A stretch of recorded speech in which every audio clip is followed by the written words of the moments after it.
ओम नमः शिवाय। राधे राधे। आइए सुनते हैं मासिक शिवरात्रि व्रत कथा पूजन विधि। वैसे तो साल में एक बार महाशिवरात्रि का व्रत आता है और उसे बड़ी धूमधाम के साथ मनाया जाता है, लेकिन हिंदी कैलेंडर के अनुसार प्रत्येक माह के कृष्ण पक्ष की चतुर्दशी तिथि के दिन मासिक शिवरात्रि मनाई जाती है। इस दिन व्रत उपवास रख भगवान शिव को प्रसन्न किया जाता है और रुद्राभिषेक की भी परंपरा है। जिस तरह सोमवार के दिन भोलेनाथ का विधि विधान से पूजा होती है, बिल्कुल उसी प्रकार मासिक शिवरात्रि का भी महत्व है। मासिक शिवरात्रि मनाई जा रही है। अगर आप भी व्रत रख रहे हैं तो पूजा के बाद यह व्रत कथा जरूर सुने। शिव पुराण के अनुसार प्राचीन काल में चित्रभानु नामक एक शिकारी था। जानवरों की हत्या करके वह अपने परिवार को पालता था।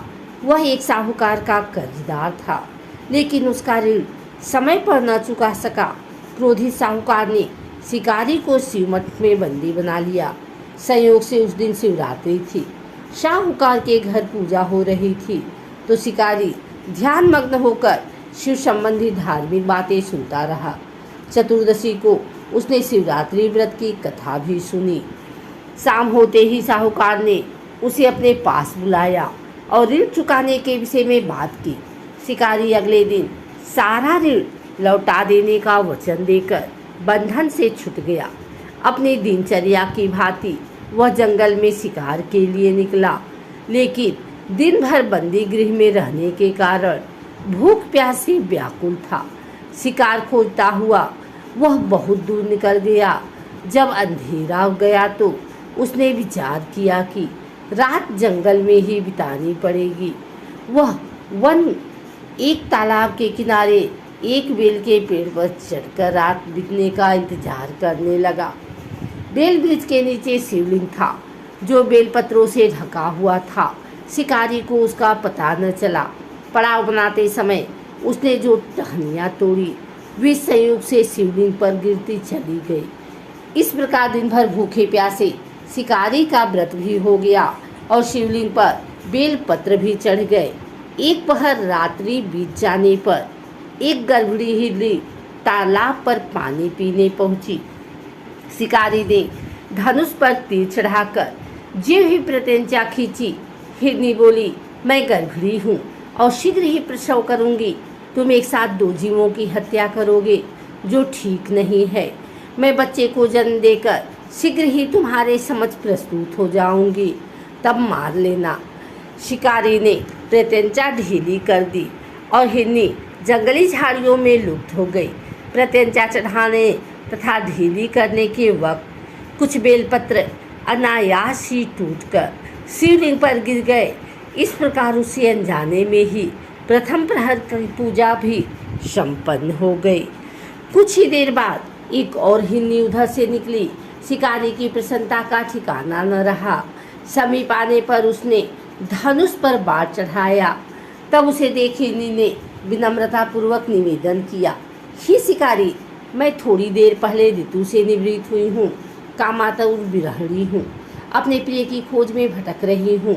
मैं अपने पति से मिलकर शीघ्र ही तुम्हारे पास आ जाऊँगी। शिकारी ने उसे भी जाने दिया। 2 बार शिकार को खोकर उसका माथा ठनका। वह चिंता में पड़ गया। रात्रि का आखिरी पहर बीत रहा था। इस बार भी धनुष से लगकर कुछ बेलपत्र शिवलिंग पर जा गिरे तथा दूसरे प्रहर का पूजन भी संपन्न हो गए। तभी एक अन्य हिरनी अपने बच्चे के साथ उधर से निकली। शिकारी के लिए यह स्वर्णिम अवसर था। उसने धनुष पर तीर चढ़ाने में देर नहीं लगाई। वह तीर छोड़ने ही वाला था कि हिरनी बोली, हे शिकारी, मैं इन बच्चों को इनके पिता के हवाले करके लौट आऊंगी। इस समय मुझे मत मारो। शिकारी हंसा और बोला, सामने आए शिकार को छोड़ दूं? मैं ऐसा मूर्ख नहीं। इससे पहले मैं 2 बार अपना शिकार खो चुका हूँ। मेरे बच्चे भूख प्यास से व्यग्र हो रहे होंगे। उत्तर में हिरनी ने फिर कहा, जैसे तुम्हें अपने बच्चों की ममता सता रही है, ठीक वैसे ही मुझे भी। हे शिकारी, मेरा विश्वास करो, मैं इन्हें इनके पिता के पास छोड़कर तुरंत लौटने की प्रतिज्ञा करती हूँ। हिरनी का दीन स्वर सुनकर शिकारी को उस पर दया आ गई। उसने उस मृगी को भी जाने दिया। शिकार के अभाव में तथा भूख प्यास से व्याकुल शिकारी अनजाने में ही बेल वृक्ष पर बैठा बेलपत्र तोड़ तोड़ कर नीचे फेंकता जा रहा था। पाँव फटने को हुई तो एक हृष्ट पुष्ट मृग उसी रास्ते पर आया। शिकारी ने सोच लिया कि इसका शिकार वह अवश्य करेगा। शिकारी की तनी प्रत्यंचा देख मृग विनीत स्वर में बोला, हे शिकारी, यदि तुमने मुझसे पूर्व आने वाली 3 मृगियों तथा छोटे छोटे बच्चों को मार डाला है तो मुझे भी मारने में विलम्ब न करो, ताकि मुझे अपने वियोग में एक क्षण भी दुख न सहना पड़े। मैं उन हिरनियों का पति हूँ। यदि तुमने उन्हें जीवन दान दिया है तो मुझे भी कुछ क्षण का जीवन देने की कृपा करो। मैं उनसे मिलकर तुम्हारे समक्ष उपस्थित हो जाऊंगा। मृग की बात सुनते ही शिकारी के सामने पूरी रात का घटना चक्र घूम गया। उसने सारी कथा मृग को सुना दी। तब मृग ने कहा, मेरी तीनों पत्नियां जिस प्रकार प्रतिज्ञाबद्ध होकर गई हैं, मेरी मृत्यु से अपने धर्म का पालन नहीं कर पाएंगी। अतः जैसे तुमने उन्हें विश्वास पात्र मानकर छोड़ा है, वैसे ही मुझे भी जाने दो। मैं उन सब के साथ तुम्हारे सामने शीघ्र ही उपस्थित होता हूँ। शिकारी ने उसे भी जाने दिया। इस प्रकार प्रातः हो आई। उपवास, रात्रि जागरण तथा शिवलिंग पर बेलपत्र चढ़ने से अनजाने में ही शिवरात्रि की पूजा संपूर्ण हो गई। वह अनजाने में ही की हुई पूजन का परिणाम उसे तत्काल मिला। शिकारी का हिंसक हृदय निर्मल हो गया। उसने भगवत भक्ति का वास हो गया। थोड़ी ही देर बाद वह मृग सपरिवार शिकारी के समक्ष उपस्थित हो गया ताकि वह उनका शिकार कर सके। किंतु जंगली पशुओं की ऐसी सत्यता, सात्विकता एवं सामूहिक प्रेम भावना देखकर शिकारी को बड़ी ग्लानि हुई। उसने मृग परिवार को जीवन दान दे दिया। अनजाने में शिवरात्रि के व्रत का पालन करने पर शिकारी को मोक्ष की प्राप्ति हुई। जब मृत्यु काल में यमदूत उसके जीव को लेने आए तो शिवगणों ने उन्हें वापस भेज दिया तथा शिकारी को शिवलोक ले गए।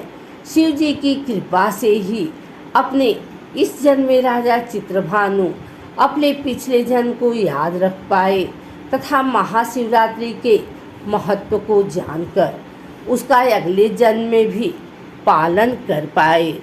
अगर आपको हमारी वीडियो अच्छी लगी हो तो इसे लाइक करें, कमेंट करें, शेयर करें।